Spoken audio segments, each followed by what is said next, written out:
Hello and welcome to Let's Review. As anyone who saw the end of the last episode will know, I spent the weekend in York at the British Federation of Historical Swordplay's Spring Exchange. It was a damn good weekend, there were some very interesting workshops, but as a result, pretty much everything hurts. Nevertheless, I still have reviewing to do, so Lone Wolf is based on a series of choose-your-own-adventure books by the author Joe Dever. Now, I haven't actually read them, but all of the research I've done seems to imply that they're pretty good and were pretty well received. And the game adaptation feels like one of these books. But does it actually survive the medium transfer? Well, to answer that, we start the same place we always do, with the gameplay. Lone Wolf is actually a port of a mobile game, and I'll be honest, you can definitely tell that during the combat segments. The combat of Lone Wolf always begins with a little introductory animation to establish the enemy. Now this is actually the first battle in the game, hence why this tutorial screen has popped up. So from here I have a number of options. This bar will actually slowly decrease as the fight goes on, and that bar decreases in real time. By bringing up one of the available menus, so in this case my sword menu, I have gained access to this, and I've also stopped the bar from moving. So from here I can inflict a number of attacks, so I could do a basic quick attack, a heavier attack, or a combined sequence attack. This is obviously the most damaging, but it uses up the most stamina. As you can see, you have your health, your mana, and your stamina. Now, these three abilities are determined by what primary weapon you're using, so whether that's a sword, an axe, or a mace. The three abilities on this side are determined by what is in your offhand. So in this case, I have a shield, which gives me access to a bleed effect, a stun effect, and a defensive posture. To the best of my knowledge, the bottom ability will always be a defensive posture of some description. If I had an additional sword in the other hand, I would have a different set of abilities here. In addition to this, I could go into my magic menu, which allows me to access the various spells I have available. So for example, in this case I have a healing spell, which would use some of my mana to restore all of my health and endurance. The Sixth Sense, which allows me to counterattack an enemy. The ability to summon in an allied wolf, or the ability to use telekinesis. The four spells you will have available are based on decisions you make at the beginning of the game. I could also choose to use my ranged weapons, so in this case I have some throwing knives equipped, but I could also have access to a crossbow. So I could throw a single knife, I could throw a set of knives, or I could throw knives at all visible enemies. Since I'm only facing a single target, that would obviously be somewhat wasteful. And last but not least, I have access to this, which is the Summer Sword, which is a particularly powerful holy article. It has three abilities which unlock over the course of the game, the first being a basic single enemy attack, one that will attack all enemies in an arc, so if you target the central enemy it will hit all three, and one that is guaranteed to hit all three. So for now, I'm going to open with this ability. You'll notice that that used some mana because of what it is. Here you complete various, effectively quick time events, and that sword is extremely powerful and kills them instantly. Quite often you will encounter enemy reinforcements. So now, my magic has been depleted, but it did increase slightly upon the death of that enemy. If I want, I can drink a quick mana potion, which will restore some of that. Now you'll notice that the bar ran out, and so it is effectively his turn to strike. But sometimes you'll get the ability to block, and sometimes even dodge and counter, providing you react correctly. So here I'm just going to do a quick bleed attack, and that will cause bleed damage over time to the enemy. I am now going to use the combined sequence attack, which throws in 3 attacks, like so, and does severe damage. Now you'll notice my opponent is almost completely dead, but my ability to attack him is very limited because I've now run out of endurance. The amount of endurance you have will increase over the course of the game, as will your mana and health, based on the decisions you make. And he died from bleed damage. And that is the combat system of Lone Wolf. It gets more and more complicated as you go through the game, but fundamentally, that is the combat system. Unlike some people, I don't use the term mobile port as a term of derision, and for the most part, the combat works pretty well. I suspect the control scheme almost certainly works better on a touchscreen, but it was never unplayable, and for the most part, the control scheme that you have here works absolutely fine, substituting the mouse for a finger. Overall, the combat is pretty good, and it's supported quite well by the RPG mechanics, which can be accessed from the gamebook. This is the book view of Lone Wolf, and from here we can access a number of things. So for example, I can go into the character sheet. This will show me the various abilities that I have, and the various weapons I have equipped. So for example, I currently have equipped a sword, a shield, and some throwing knives. This gives me access to these attacks here. I can also observe the abilities I've unlocked with the summer sword, and my various magic abilities. If I want, I can also call up a quick look at how the character will actually appear in the combat sequences. In addition to that, I can use this mode to access the inventory, which allows me to change equipped weapons. Now this is a very early game save, so as a result I don't have a lot of stuff. I have this large health potion, which I can place on my belt, which will allow it to be used in combat. And if I want, I can click on this Freyland Broth to restore various stats. So I will do that now, which will restore health and endurance, and a little bit of my vitality. I have several packs here, so this is my primary backpack, which I can upgrade, which currently has 8 slots available. I can also acquire smaller packs, such as this one, which only has 4. And as you progress throughout the game, you'll get bigger backpacks and more additional carrying pouches. You can also upgrade weapons and armor.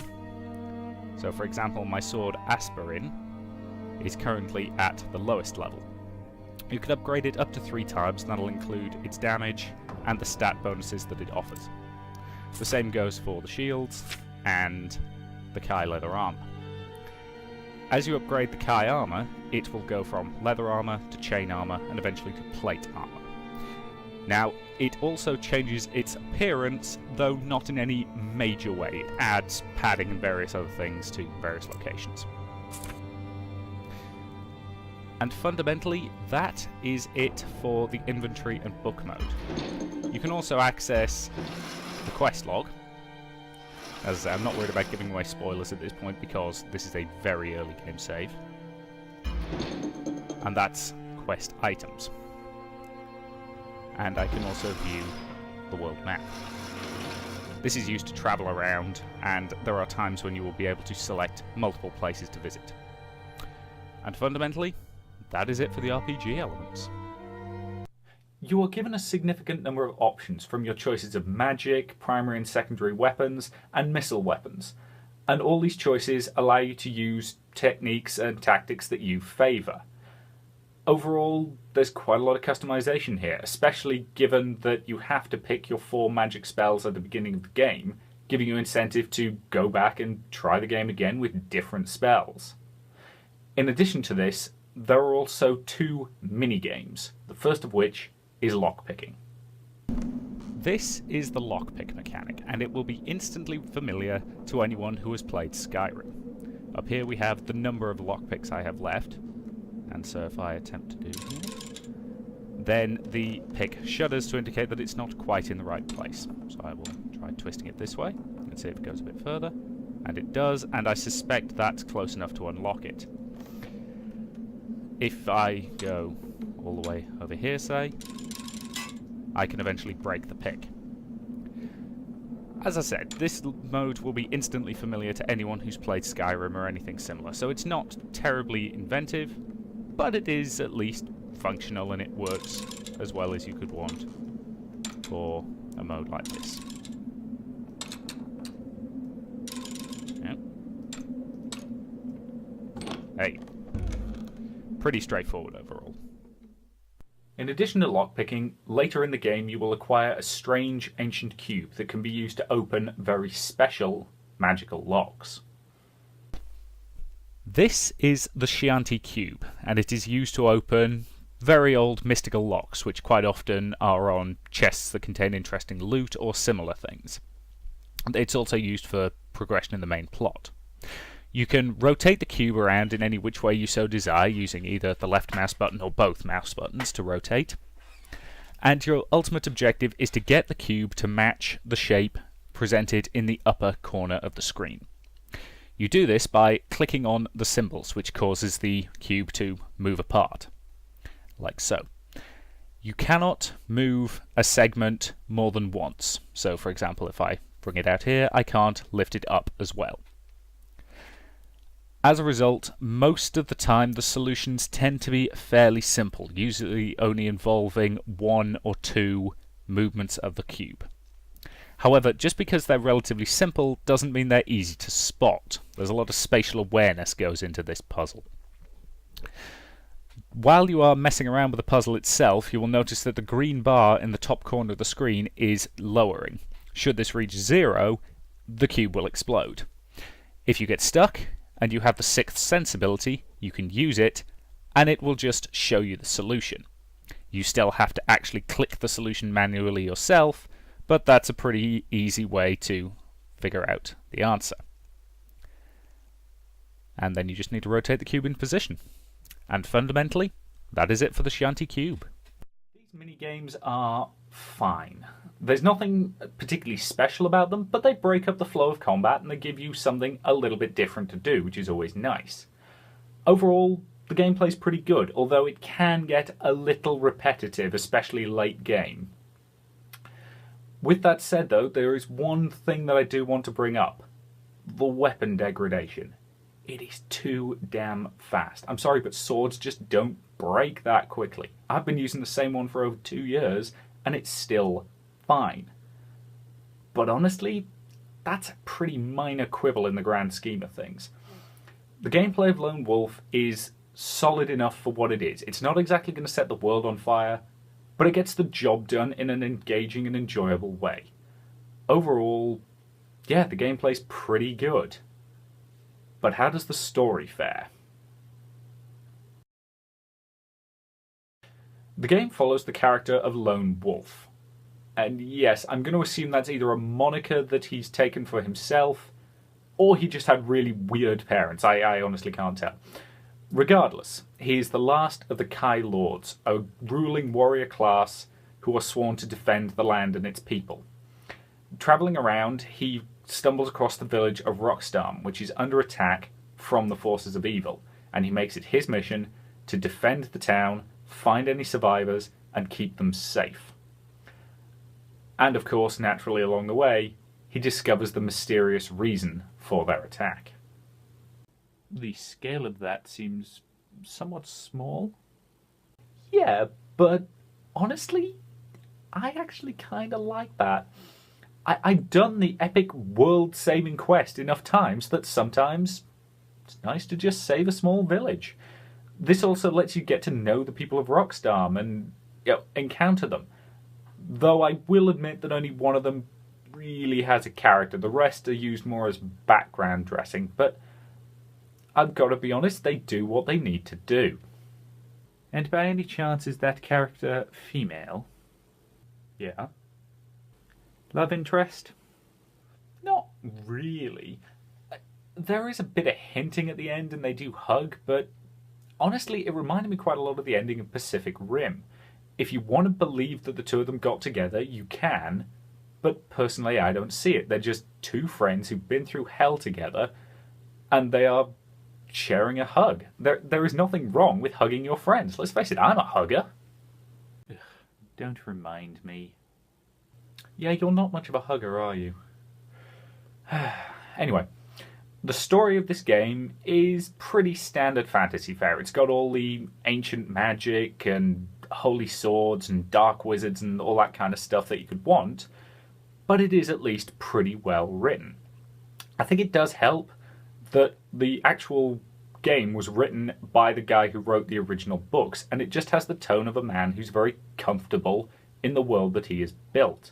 It'll quite happily throw around terms without explaining them, but even someone like me who's never read the books never felt lost. Is that not because you are familiar with the tropes of the genre? Yes and no. I don't think you have to be a massive fantasy fan to get things, but I think it would definitely help. The game is also pretty well paced. Everything feels like it's escalating nicely, though I will admit that Act 4 starts to drag just a little bit towards the end. Overall, it's pretty good, and from a length point of view, you'll definitely get your money's worth. My run-through took 16 hours, and I'm quite curious to go back and replay it, choosing different options to see how much changes. So it is a non-linear story, then? No.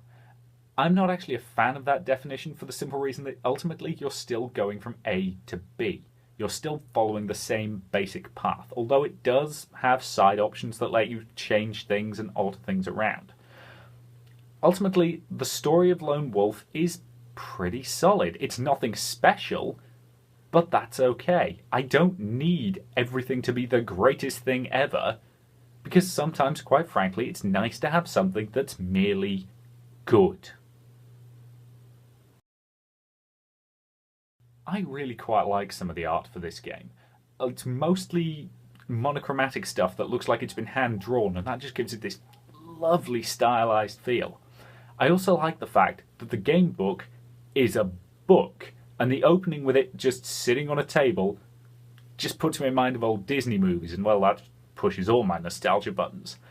Overall, I really quite like the art style for this game. The graphics for this game are pretty good. I particularly want to compliment the sheer number of backgrounds and the variety of them during the combat, which is something that a lot of games overlook. You feel like you're fighting in different places, and while they don't affect the gameplay, that's an important factor. In addition, the fire effects and the effects on the Holy Sword are both really good, and the team behind them should be complimented. Overall, for a game that's ported from mobile, this game looks pretty damn good. The audio is probably the weakest link in this game's chain. Now, there's nothing wrong with the music, it's fine, it's just not particularly brilliant. It's perfectly serviceable and nothing more. The sound effects, unfortunately, are quite weak. The finishing moves in particular look really visceral, but they just don't sound it, which kind of limits their impact somewhat. As for the voice acting, there's only one voice actor who is acting as a narrator in between individual acts, and he's actually voiced by the author Joe Deaver, and he's fine. It's a narrator, there's not exactly a lot for him to do, but he does a perfectly fine job of it, and, well, at least I'm convinced he's probably pronouncing things correctly, unlike me. Overall, the audio isn't really bad, it's just nowhere near as strong as it could have been. So, did I enjoy Lone Wolf? Yes, I did. Should you buy it? Honestly, yes. At 11 quid, I'm very comfortable recommending this game. It's no great masterpiece, but it is solid and it's enjoyable, and most important of all, it feels like it was made from the heart. You can feel the passion in every element of this game, and I think that's important, because if we don't support passion projects, we end up with the same recycled rubbish over and over again. Now, if you'll excuse me, I think Martin needs a hug. I'll see you later. Oh no. No, no, no. No, no, no. Please let go of me.